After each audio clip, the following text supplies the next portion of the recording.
हाँ जी बच्चों, so welcome back to Indian contract. तो पिछली क्लास में हम लोगों का यूनिट 2 कंप्लीट हो गया था। तो आज हम शुरू करेंगे unit number 3 and that is other essential elements of a contract. Other essential elements of a contract. तो देखिए, जो कॉन्ट्रैक्ट है बेटा, अब हम लोग अभी तक देखिए कॉन्ट्रैक्ट में ही अटके हुए हैं। इफ यू रिमेंबर, डे 1 पे हमने कॉन्ट्रैक्ट एक्ट की डेफिनेशन, कॉन्ट्रैक्ट की डेफिनेशन पढ़ी थी कि this is an agreement enforceable by law. तो अभी तक तो एग्रीमेंट चलता रहा, प्रपोजल, ऑफर, एक्सेप्टेंस, कम्युनिकेशन। फिर हमने कंसिडरेशन पढ़ा। तो कॉन्ट्रैक्ट कब वैलिड होगा? तो एक सेक्शन है 10 जो कि कहता है कि भैया देखो, all agreements are enforceable. All agreements are enforceable अगर फॉलोइंग कंडीशंस पूरी हो रही है। पहली कंडीशन है कि जो पार्टीज हैं they are competent to contract. दूसरी है फ्री कंसेंट, लॉफुल कंसिडरेशन, और बच्चों लॉफुल ऑब्जेक्ट, और contract is not declared void by any law. तो अगर ये कंडीशंस पूरी हो रही हैं तब तो कॉन्ट्रैक्ट एनफोर्सिएबल है, एग्रीमेंट। अदरवाइज वो एनफोर्सिएबल नहीं है, मतलब वाइड है या वाइडेबल है।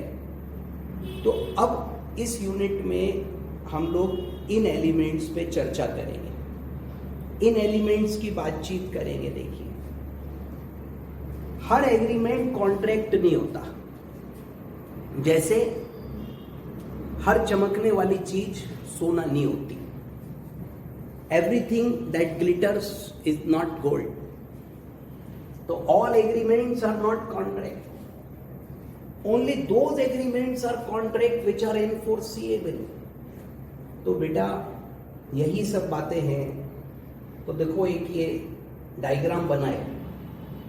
सबसे पहला है कैपेसिटी टू कॉन्ट्रैक्ट, यानी कि जो पार्टीज हैं वो कैपेबल होनी चाहिए, कॉम्पिटेंट होनी चाहिए, कॉन्ट्रैक्ट करने की उनके अंदर पावर होनी चाहिए, शक्ति होनी चाहिए। हर कोई नहीं कर सकता। सर जी, आपको याद होगा, मेजर होना चाहिए, साउंड माइंड होना चाहिए, और not disqualified bye any law होना चाहिए बंदा। अदरवाइज वो कॉन्ट्रैक्ट नहीं कर सकता। सर, उसके द्वारा किया गया कॉन्ट्रैक्ट वॉइड हो जाए। Void means not enforceable, उसका कोई सिग्निफिकेंस नहीं होगा, वो बेकार होगा, व्यर्थ होगा। तो कॉन्ट्रैक्ट करने की कैपेसिटी होनी चाहिए, पार्टीज कॉम्पिटेंट होनी चाहिए। Free consent, so if the consent is not caused by 5 चीजें हैं बच्चों: कोएर्शियन, अनड्यू इन्फ्लुएंस, फ्रॉड, मिसरिप्रेजेंटेशन, और बच्चों मिस्टेक। थोड़ा सा जल्दबाजी में लिखा है मैंने, तो I hope you are clear with these terms. तो फ्री कंसेंट होनी चाहिए, मतलब सहमति स्वतंत्रता पूर्वक दी गई हो। I made an offer to you कि बच्चों ऐसा है बेटा, कल सुबह 5 बजे आ जाओ, नैनीताल चलेंगे। ऐसा पिकनिक का प्लान बना के मैंने आपको 5 बजे बुला लिया, आप भी खुश होके घर से कूदते हुए आ गए। अब मैंने कहीं बैठो, अब होएगा टेस्ट। तो ये तो धोखाधड़ी है बच्चों, this will be covered in fraud. और आप मुझसे कह सकते हो कि देखो सर जी, ये जो आप कर रहे हो ये सही नहीं है, ये फ्रॉड में कवर होता है। आप अगर कहते टेस्ट होगा तो हम 5 बजे कभी नहीं आते। तो बच्चों, I obtained your consent by fraud.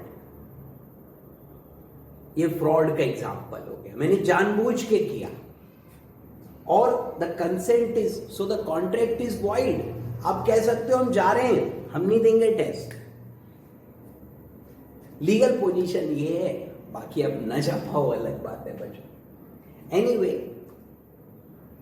Sir, कोएर्शियन क्या होता है? कोएर्शियन में जोर जबरदस्ती टाइप होता है, हम धमका के काम कराएंगे, ठीक है sir, that is coercion. Like test था, आपने नहीं दिया, मैंने आपके पेरेंट्स को इन्फॉर्म कर दिया कि ये टेस्ट नहीं देते। अब धमकाने का काम उनका है।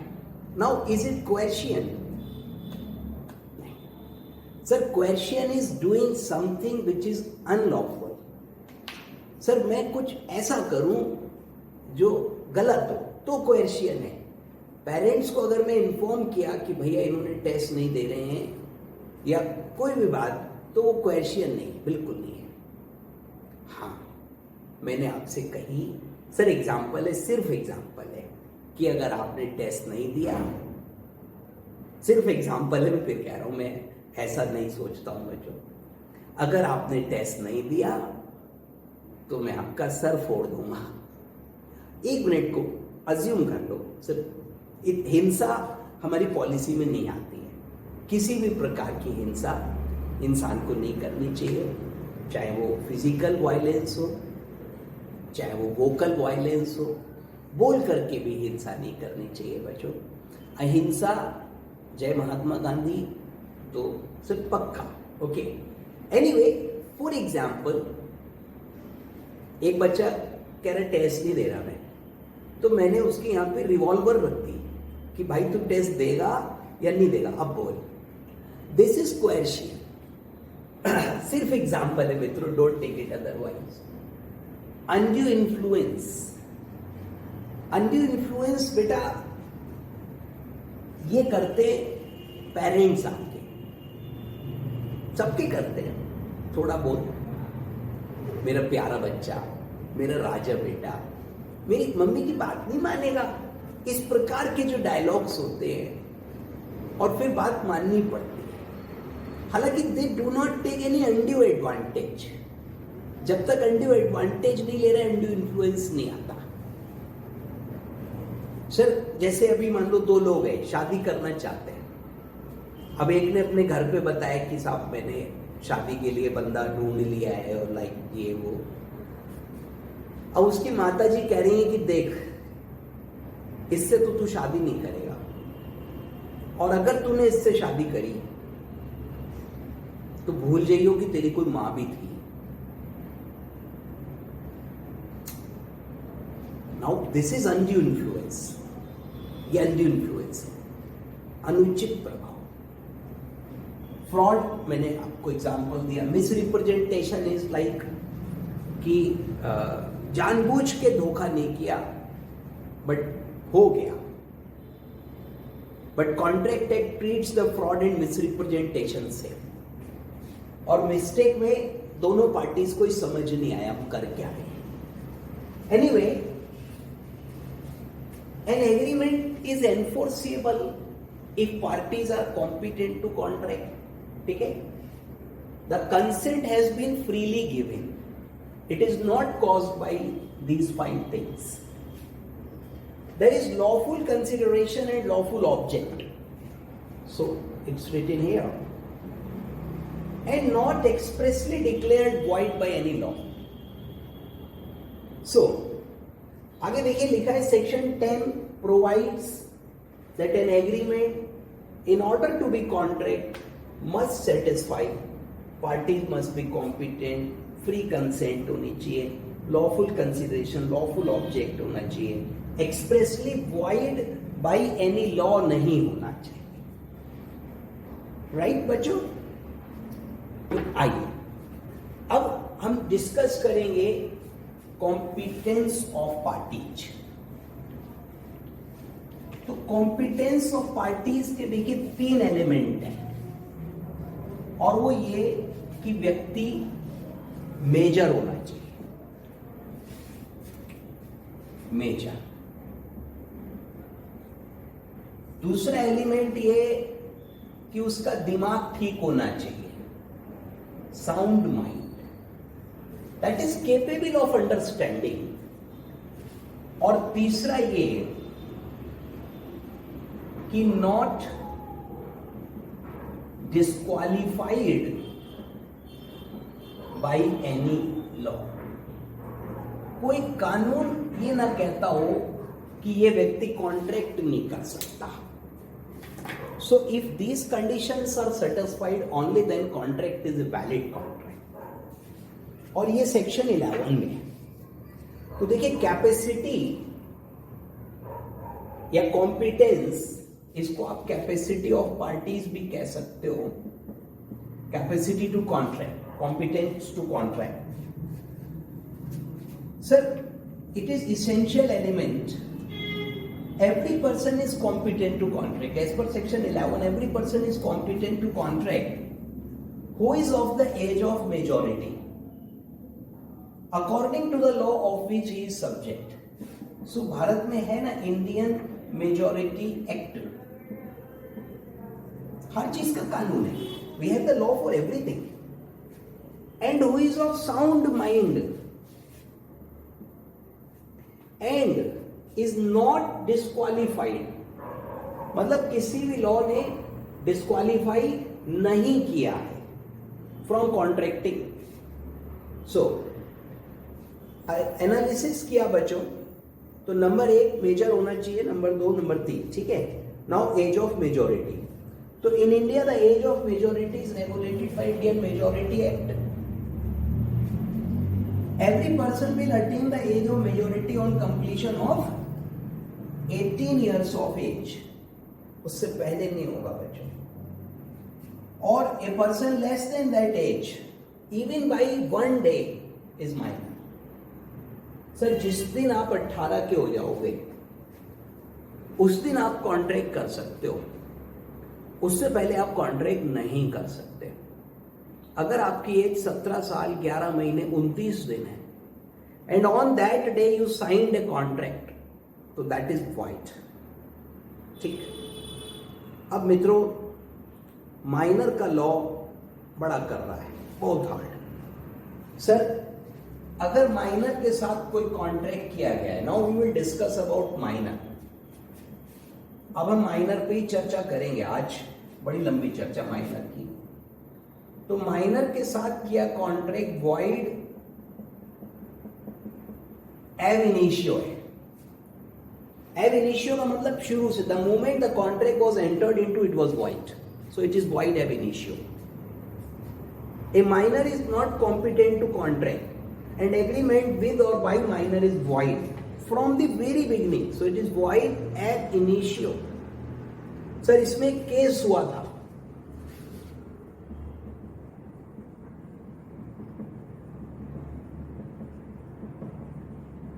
बहुत ही लैंडमार्क केस है, बोथ हार्ड।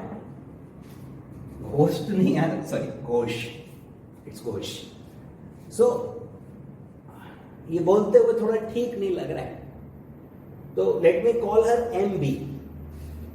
ओके, थोड़ा अच्छा नहीं लग रहा बोलते हुए बच्चों। सो MB वर्सेस धर्मदास घोष, 1903 का केस है। कितना पुराना केस है बच्चों।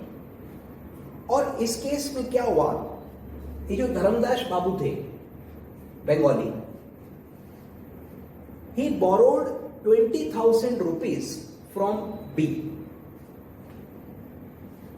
और धर्मदास बाबू ने आंटी से 20,000 रुपीज. यू जस्ट थिंक यार उस जमाने में 20,000 रुपए कितना बड़ा रकम था. और जब उसने बोरो किया धर्मदास ने, तो ही वॉज माइनर. उसके बाद में वो मेजर हो गया. और सर पहले वो माइनर था, जब बोरो किया तो माइनर था, सब्सिक्वेंटली वो मेजर हो गया. और बच्चों इसने कुछ मॉर्टगेज भी लिखा था, मतलब लिख के दिया था डॉक्यूमेंट कि मैं पैसा दूंगा, ये वो बोरो किया था ना पैसा. सब्सिक्वेंटली जब ये मेजर हो गया, ही रिफ्यूज टू पे टू आंटी. आंटी कह रही अरे वो पैसे क्यों नहीं दे रहा बे. एनीवे बड़ा मुकदमेबाजी हुई, प्राइवी काउंसिल तक केस गया. उस वक्त सुप्रीम कोर्ट नहीं होता था, प्राइवी काउंसिल होती थी सुप्रीम कोर्ट की जगह. प्रीवी काउंसिल या privy council, right, supreme court था ये. और सर जी दे डिसाइडेड कि यार माइनर का एग्रीमेंट वॉइड है और आंटी के पैसे मर गए. आंटी कुछ नहीं कर पाई, आंटी के पैसे खा गया ये Dharmdas. So this is a landmark case. Okay. और इस केस में ये तय हुआ कि माइनर का कॉन्ट्रैक्ट वॉइड है. वॉइड है इनिशियो मींस शुरू से वॉइड है. सर सेकेंड पॉइंट है no ratification. No ratification even after majority.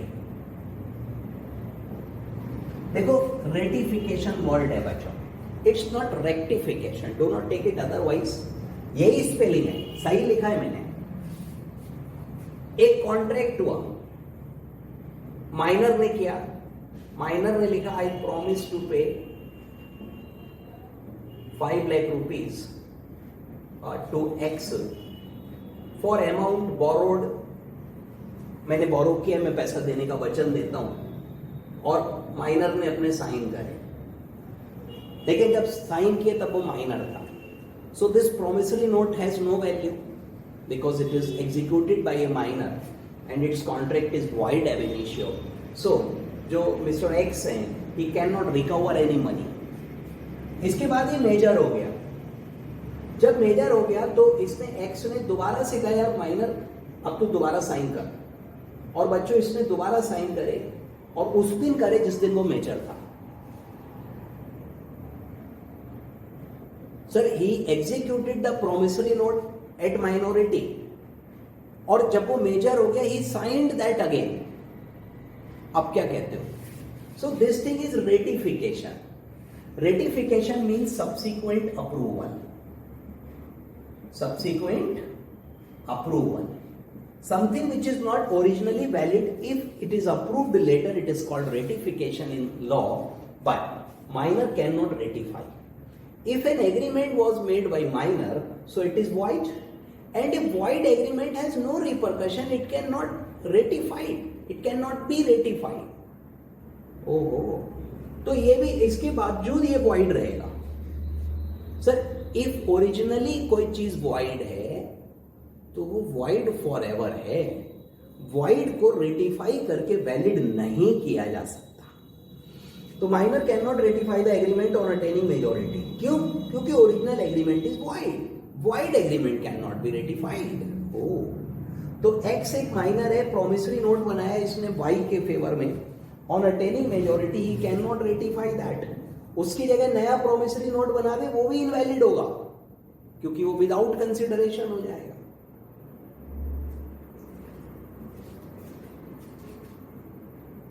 Minor can be a beneficiary.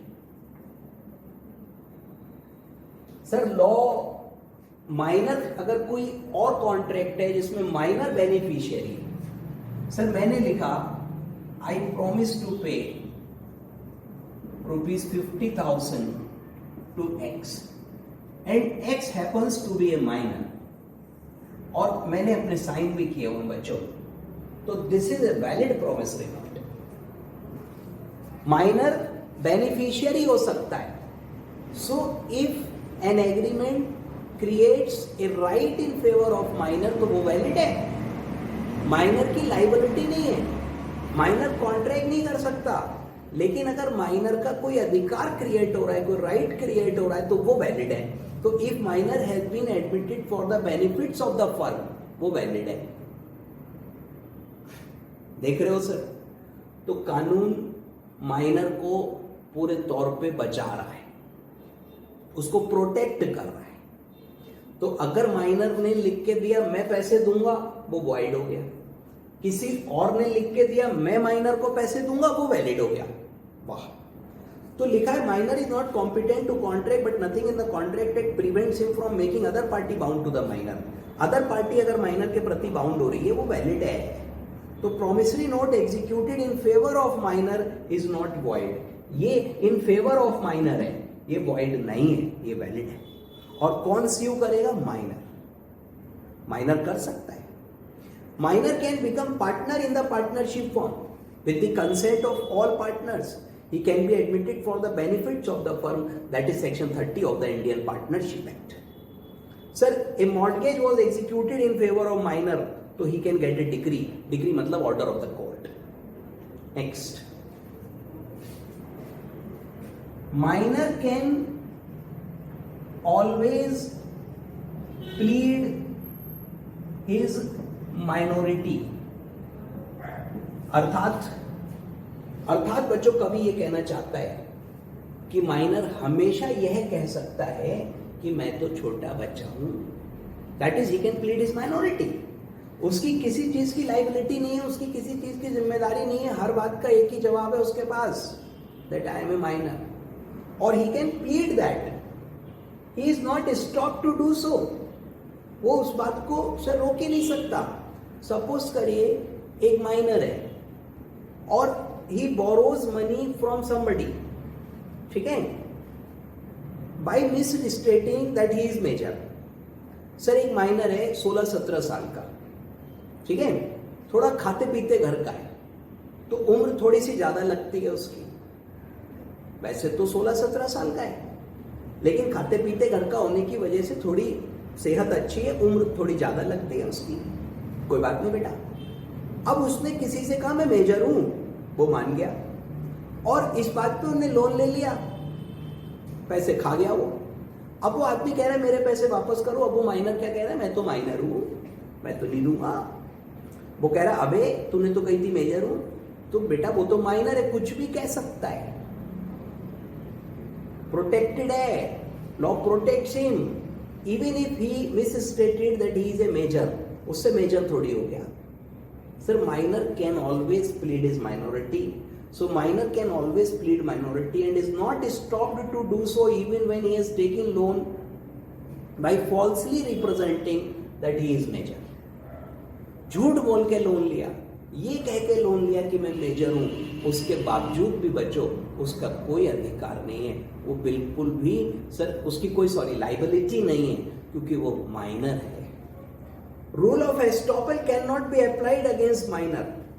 अब ये नहीं कह सकते कि यार तुम ऐसे कैसे कह रहे हो, वो कह सकता है, ही कैन ऑलवेज प्लीड। बड़ी करनी पॉइंट है ये।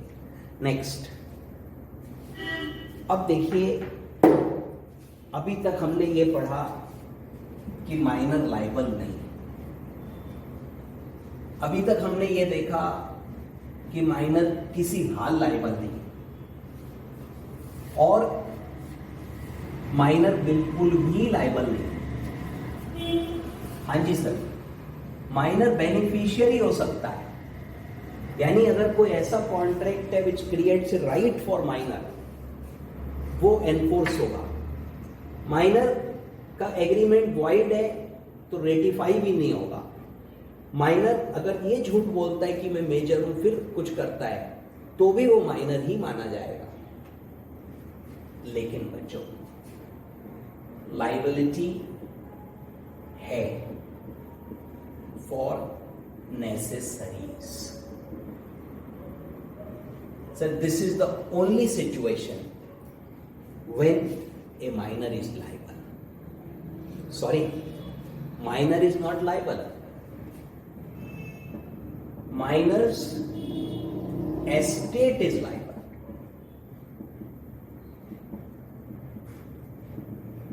एस्टेट मतलब संपत्ति, प्रॉपर्टी। माइनर पर्सनली लायबल तो होता ही नहीं, But in case if somebody supplies him necessaries, ठीक है, सपोज एक मिस्टर एक्स है and he supplied necessaries to a minor or to a person whom the minor is bound to support.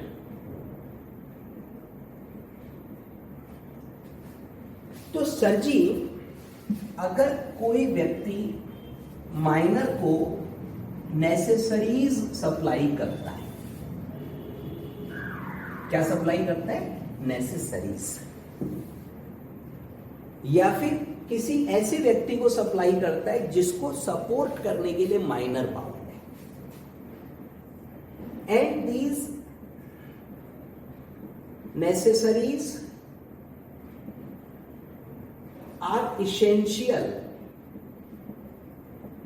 in present circumstances. Sir, necessaries can include fooding, clothes, shelter, education, medical, etc. और भी चीजें हो सकती हैं. But necessaries does not include luxuries, or minor is not liable. Minor is not liable. His estate is liable. Sir मैं समझा दूं, देखो नेसेसरीज के लिए लाइबिलिटी है, पहली बात ये। तो पहले नेसेसरीज का क्या मतलब है ये समझते हैं। सपोज करिए कुछ माइनर बच्चे हैं, ठीक है, एज है 12-13 लाइक दैट, और प्लेग्राउंड में क्रिकेट खेल रहे थे, ठीक है, 7-8 लड़के थे, क्रिकेट खेल रहे थे, माइनर है, कोई बात नहीं बच्चों। एक ने बॉल फेंकी, दूसरे ने बैट चलाया, वो बैट उसके हाथ से छूट गया, बैट स्लिप हो गया, बॉल पे तो लगा नहीं, बॉलर के सर पे लगा, बॉलर का सर फूट गया। अब 7-8 लड़के खेल रहे थे, 5 तो भाग गए, 8 थे, 5 ने देखा अबे जी क्या हुआ, वो तो घर भाग गए डर के, बचे 3, एक तो फूटा पड़ा है। 2 लड़कों ने उसे उठाया और फटाफट स्कूटी पे बिठा के डॉक्टर के पास ले गए। डॉक्टर ने देखा कि भाई चोट वोट लग गई है, समझा बच्चों से क्या हुआ, बोले साहब खेल रहे थे, लग गया, ठीक कोई बात नहीं, पुलिस केस तो नहीं बनता है, नहीं। अब बच्चों डॉक्टर ने उस टूटे फूटे बच्चे की रिपेयर करी, स्टिचेस लगाए, पट्टी वट्टी करी, दवाई दी, ठीक है। अब वो बाकी दोनों बच्चे और वो तीसरा वो भी ठीक है। अब वो कह रहे हैं अच्छा थैंक यू डॉक्टर साहब, बहुत बहुत धन्यवाद आपका। डॉक्टर साहब कह रहे हैं बेटा 1500 रुपये का बिल हो गया मेरा। अब वो बच्चे तो हमारा कॉन्ट्रैक्ट टैग पड़े बैठे हैं, बोले साहब हम तो माइनर हैं, देख रहे हो, बोले हम तो माइनर हैं। माइनर है तो बोले हमारी तो लाइबिलिटी नहीं है, हमें अतुल सर ने बताया। बहुत सही बेटा, मुझे और फंसा दो, तो मैंने ये नहीं बताया था नेसेसरीज की लाइबिलिटी है। अब पहले ये बताओ, इस सिचुएशन में डॉक्टर साहब ने जो कुछ किया, is that supply of necessaries? क्या वो चीज उस समय की परिस्थितियों को मद्देनजर रखते हुए जरूरी थी? यस सर, फूटा पड़ा है बेचारा है, खून निकल रहा है, तो नेसेसरीज हैं, डेफिनेटली हैं। So doctor supplied necessaries to a minor. अब the rule is minor is not liable, minor पे सूट फाइल नहीं होगा, but his estate is liable. Doctor साहब के 1500 रुपए बेटा उनकी संपत्ति से वसूल करे जाएंगे। तो अब एक बच्चे ने घड़ी पहन रखी थी, डॉक्टर साहब ने वो उतरवा ली। एक ने मोबाइल लिया हुआ था, उससे वो रखवा लिया। And let me tell you, we can do that, क्योंकि माइनर जिम्मेदार नहीं है पर उसकी संपत्ति जिम्मेदार है। तो डॉक्टर साहब ने बिल्कुल सही करा। तो इन्होंने मेडिकल के साथ मुझे लग रहा है लॉ भी पढ़ा था। अच्छी बात है बच्चों। Minor is not liable but is estate is liable. Sir, supply to a minor or to a person whom the minor is bound to support, to whom the minor is bound to support.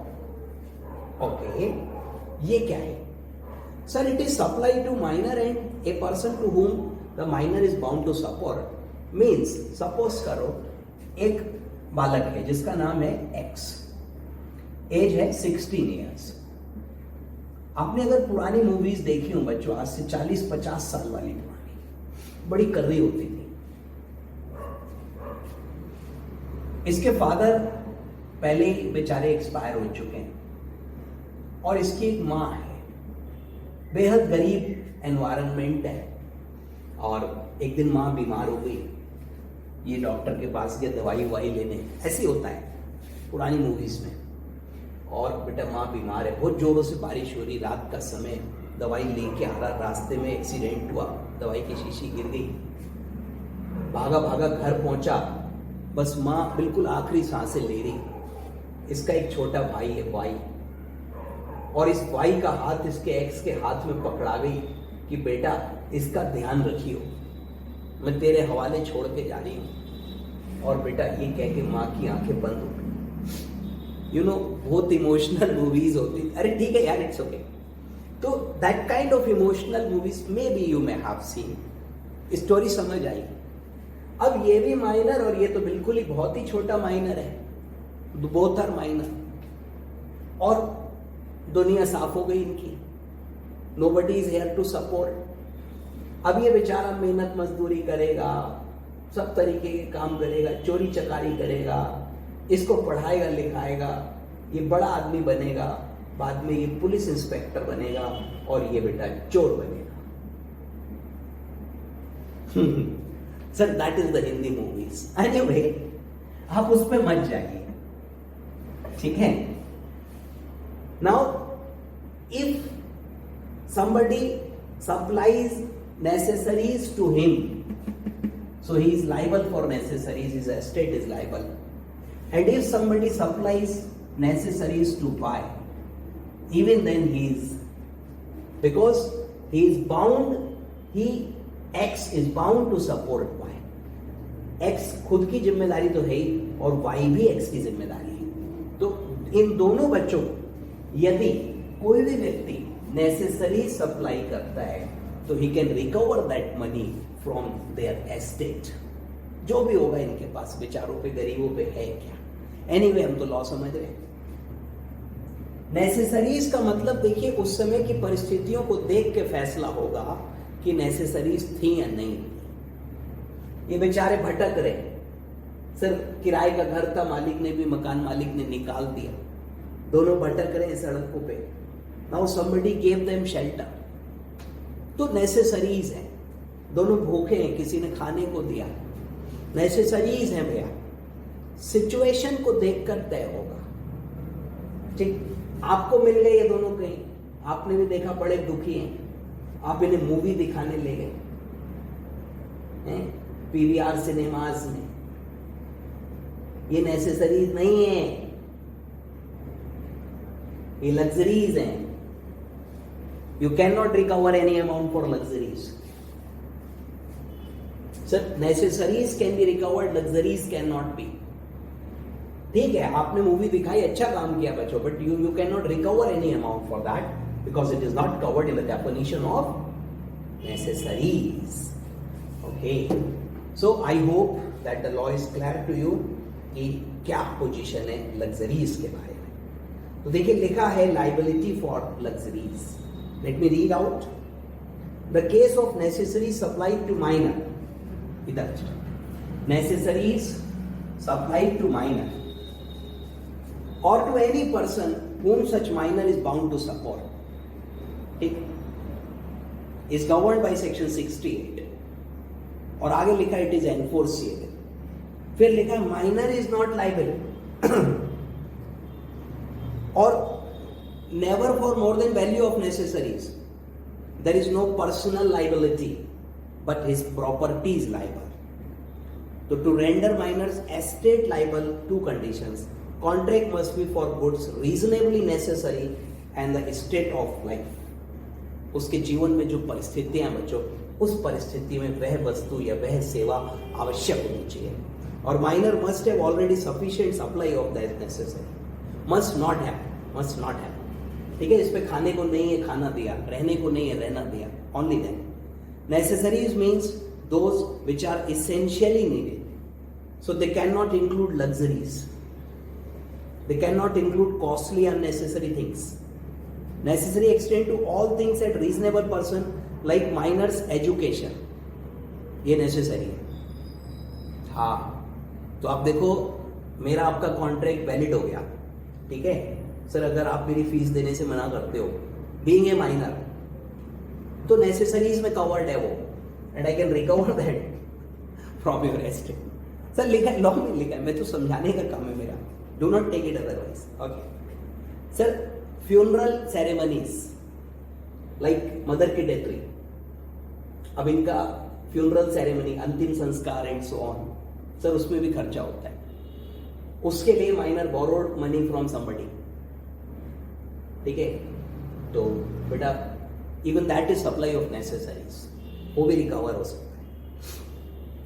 The whole question turns upon minor's status in life, उसका जीवन में क्या स्थिति है वो देखना है।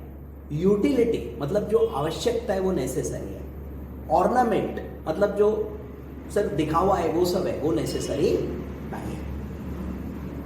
चलिए, तो ये था बच्चों माइनर के बारे में कि क्या है, पॉइंट्स अभी रिमेनिंग है, बट आई थिंक काफ़ी पढ़ लिया हम लोगों ने। सो अभी फिलहाल यहीं रोकेंगे इसको, आप इसको ध्यान से पढ़िए प्लीज, और क्लास भी ध्यान से देखिए, 100% समझ में आएगा, कोई प्रॉब्लम नहीं होगी। चलिए, तो अगली मुलाकात होगी बच्चों कल, तब तक के लिए नमस्ते, कल मिलते हैं।